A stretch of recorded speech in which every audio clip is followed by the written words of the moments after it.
Pada tanggal 29 Mei 2020, tim pengabdi dari Prodi S1 Farmasi jurusan Kimia Fakultas MIPA Universitas Bengkulu yang diketuai oleh dosen Prodi S1 Farmasi Dian Handayani telah melaksanakan pengabdian kepada masyarakat mengenai komunikasi, informasi, dan edukasi COVID-19 di Panti Asuhan Bumi Rafflesia Kota Bengkulu. Kegiatan ini bertujuan untuk meningkatkan kepatuhan masyarakat sebagai langkah pencegahan terhadap penyebaran COVID-19. Edukasi dilakukan secara langsung menggunakan media bergambar tentang cara penyebaran dan pencegahan COVID-19, cara mencuci tangan yang benar, dan cara memasang serta melepaskan masker yang benar. Adapun bantuan yang diberikan pada akhir kegiatan yaitu berupa sembako, obat-obatan, dan vitamin. Adik-adik, ada yang tahu nggak apa itu COVID-19 yang sekarang sedang menjadi perbincangan? Jadi, COVID-19 itu adalah salah satu jenis virus dari kelompok coronavirus yang dapat menyebabkan berbagai penyakit pada sistem pernafasan, mulai dari gejala yang ringan sampai yang berat. Virus ini pertama kali ditemukan di Cina pada Desember 2019. COVID-19 ini juga belum ada obat atau vaksinnya. Jadi jumlah kasus positif akibat COVID-19 ini terus meningkat dari hari ke hari. Untuk di Bengkulu saja, sampai saat ini jumlah pasien yang positif COVID-19 terus bertambah dari hari ke hari. Oleh karena itu, pemerintah menyuruh kita untuk tetap di rumah aja untuk menghindari terpapar virus COVID-19. Makanya adik-adik sekarang sekolahnya diliburkan atau istilahnya belajar dari rumah. Karena anak-anak seusia adik-adik ini semua termasuk salah satu kelompok usia yang rentan terinfeksi COVID-19 ini. Oke, sekarang tahu nggak gejala COVID-19 itu apa? Ya, gejalanya itu ada demam, batuk, pilek, sakit tenggorokan, lesu, kemudian ada gangguan pernafasan juga atau sesak. Secara umum, gejala COVID-19 ini hampir sama kalau kita sakit biasa.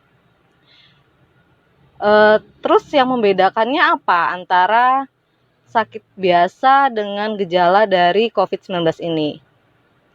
Oke, yang membedakan itu adalah apabila gejala yang sudah kita sebutkan tadi itu dia berlangsung lama, sampai 14 hari maksimalnya. Nah, kalau sudah seperti itu harus segera periksa ke puskesmas atau rumah sakit untuk dilakukan pemeriksaan lebih lanjut. Makanya kita harus tetap selalu menjaga kesehatan ya adik-adik. Lalu, bagaimana COVID-19 ini dapat menginfeksi atau menularkan ke orang lain? Jadi, COVID-19 ini dia ditularkan melalui kontak langsung dengan penderita. Contohnya itu bersalaman, kemudian berdesak-desakan, atau kita berkerumun. Jadi untuk sementara kita dilarang untuk bersalam-salaman atau berkumpul di tempat yang ramai. Dan pemerintah juga menganjurkan kita untuk selalu jaga jarak apabila kita berada di luar rumah. Oke, lalu apalagi yang bisa menyebabkan penularan COVID-19 ini? Ya, dia bisa ditularkan dari batuk atau bersin, kemudian tangan yang menyentuh mulut, hidung, dan mata setelah kita menyentuh benda-benda yang sudah terkontaminasi virus. Oleh karena itu, kita harus rajin untuk mencuci tangan untuk menghilangkan semua kuman dan virus yang ada di tangan kita. Adik-adik biasanya kapan kita harus cuci tangan? Ya, itu sebelum makan, sesudah makan, setelah dari kamar mandi, setelah buang air, itu kita harus selalu untuk cuci tangan. Kemudian ada yang tahu nggak cara cuci tangan yang benar itu seperti apa? Jadi kita ada 6 langkah cara cuci tangan yang benar. Yang pertama, adik-adik sekalian diikuti ya. Yang pertama itu kita basahi tangan dengan air, kemudian taruh sabunnya di telapak tangan, lalu diusap dan digosokkan ke kedua telapak tangan secara bergantian. Setelah itu, gosok punggung tangan secara bergantian, seperti ini. Kemudian gosok sela-sela jari tangan hingga bersih. Langkah keempat itu bersihkan ujung jari secara bergantian dengan posisi saling mengunci. Yang kelima, gosok dan putar kedua ibu jari secara bergantian. Kemudian yang terakhir baru letakkan ujung jari ke telapak tangan, kemudian gosok perlahan. Setelah itu baru dibilas dengan air sampai bersih dan keringkan. Langkah cuci tangan ini berlangsung lebih kurang 20 menit. Tapi kalau adik-adik mau lebih lama lagi cuci tangannya, boleh. Pada saat kita cuci tangan itu nggak perlu buru-buru. Tujuannya apa? Agar sabun yang kita gunakan itu dapat bekerja secara maksimal, membunuh semua kuman dan virus yang menempel di tangan kita.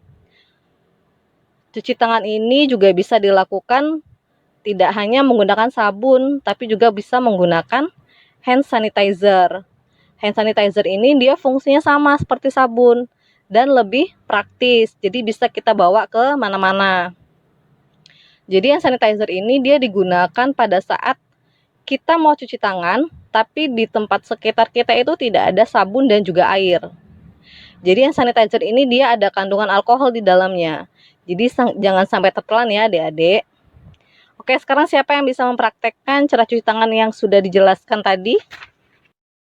Oke, tadi kita sudah belajar tentang apa itu COVID-19, kemudian cara menggunakan cara mencuci tangan yang benar. Sekarang kita belajar tentang bagaimana cara menggunakan masker yang benar.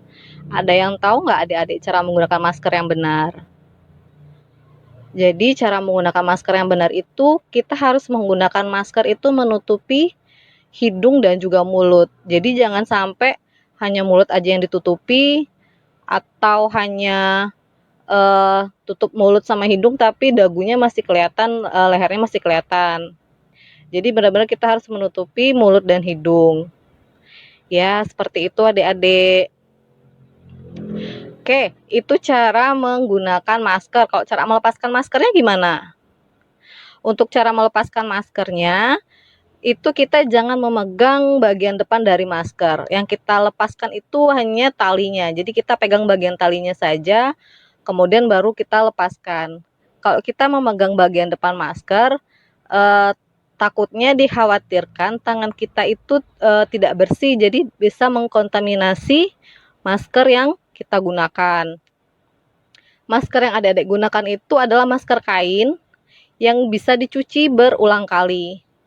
Berbeda dengan masker medis. Kalau masker medis itu dia hanya sekali pakai, jadi kalau sudah dipakai dia langsung dibuang. Tapi kalau yang adik-adik ini, yang adik-adik gunakan ini adalah masker kain yang bisa dicuci berulang kali.